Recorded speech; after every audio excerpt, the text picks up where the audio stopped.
Hi guys, welcome back to my channel. In today's video, we're going to talk about 6 prompts for garden journaling, or journaling for your landscape if you don't really want to call it a garden. So I really have some awesome prompts that I've been using in my garden journal. It's getting really nice weather here in the Poconos, Pennsylvania, finally, because it's been cold and it's still kind of cold, but all my spring blossoms and blooms and flowers that are coming up are really getting me excited and having the motivation to start going into my garden journal. So I started this guy last year. This is a journal from Dolly over at Gypsy Rose Papery.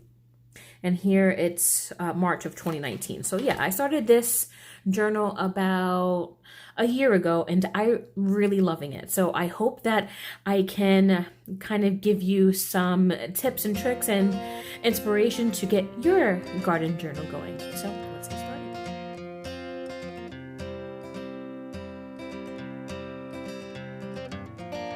You belong among the wildflowers.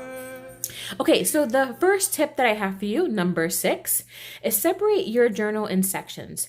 And that kind of happens naturally too. So if I just open it up, this is what my journal looks like. It's super, it has notes everywhere.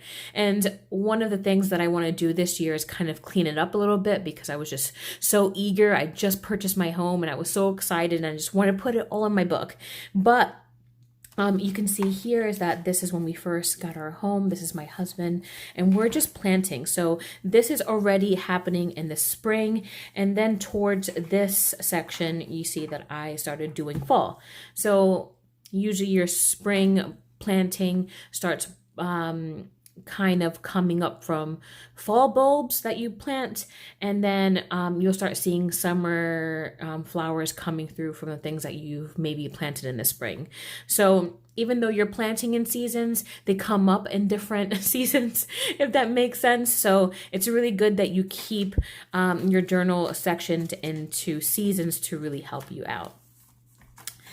The 5th tip that I have is to take photos of your landscape and the timing of your landscape. That's super, super important. So I'm going to just flip you guys here. Okay, so these two, if you can see, this is the timing. So this is the front of my home. And you'll see at 1 o'clock that this area gets shaded. And then on the side of my home here, this is also 1 o'clock. So these are all 1 o'clock pictures. I do have pictures every probably like 1 and 3 or like 8 in the morning. So it's really good to do this so that way you know when you're buying plants, partial shade or full shade, or just full sun, when you have pictures of your landscape, it just guides you into purchasing the plants that you want for your area. So clearly, if I were in love with a full sun plant and I wanted it to be in this section, obviously that wouldn't work for me in the springtime because it's just too shaded for the majority of the day.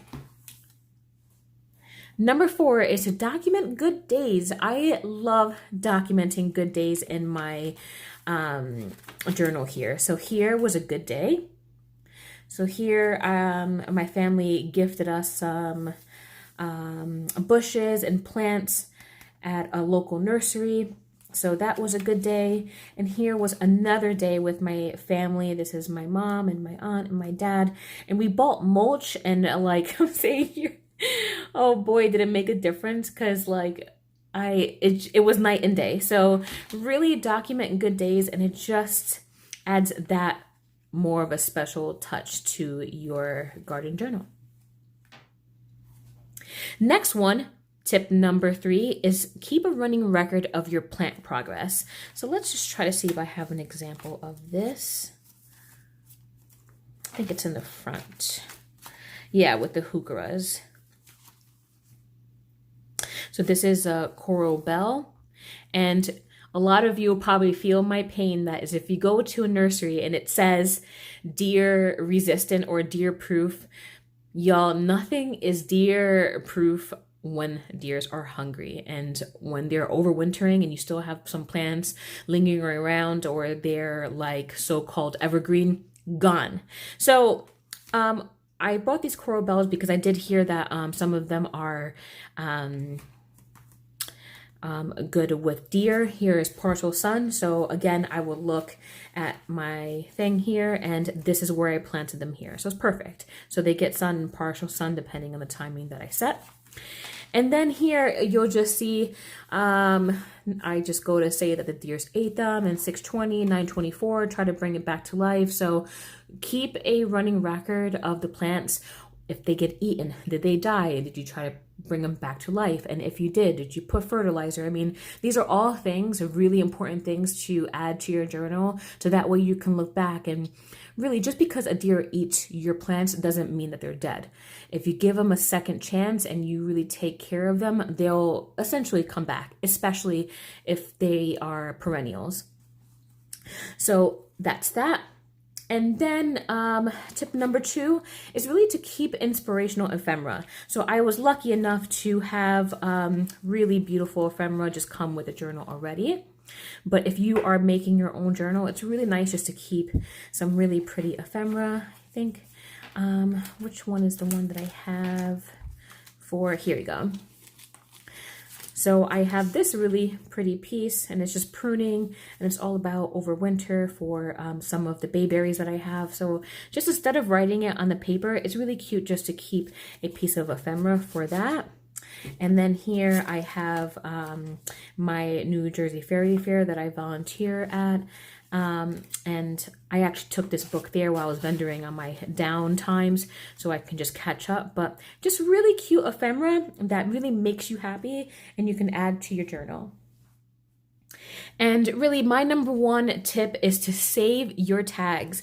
All of these, you can either blank them out and use them as tags, or you can, most importantly, use them as information. So for example, another one, this yucca. This yucca does really, really well, and I did want to read up on it.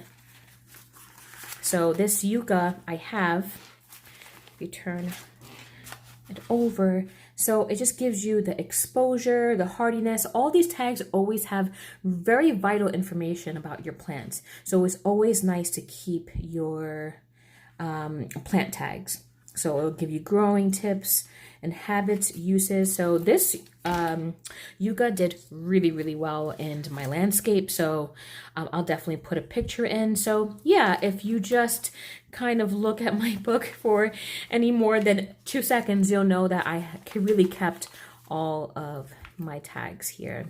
A really good one, beautiful, beautiful plant that it does fantastic with deer, and that's this gold cypress. I think I have a picture of it somewhere. So just keeping my tags.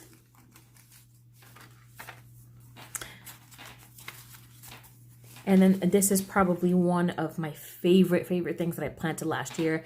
This fountain grass did great with the deer. Deer did not touch them, and they grown so big, and it was so full by fall. Like, it was just gorgeous. So yeah, these are my tips for garden journaling.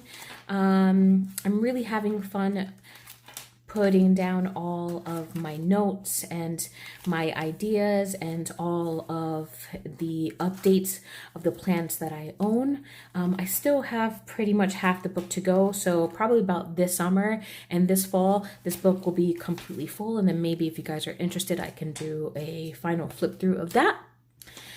So that's it. Super quick and easy. I hope this is useful for you, and I hope if you do end up working in your garden journal, please be sure to tag me on Instagram. That's over at Lipstick Legion Craft, and I would love to see what you guys are planting this year, or what you have planted a long time ago and keeps coming back stronger, brighter, bigger. So I would love to see that. Okay guys, until the next one. Bye. Give up everything that I own. Yeah, I'd give it all up now just to be with you somehow. Unexpected love was found. You're the rose in a garden, and it shows if I'm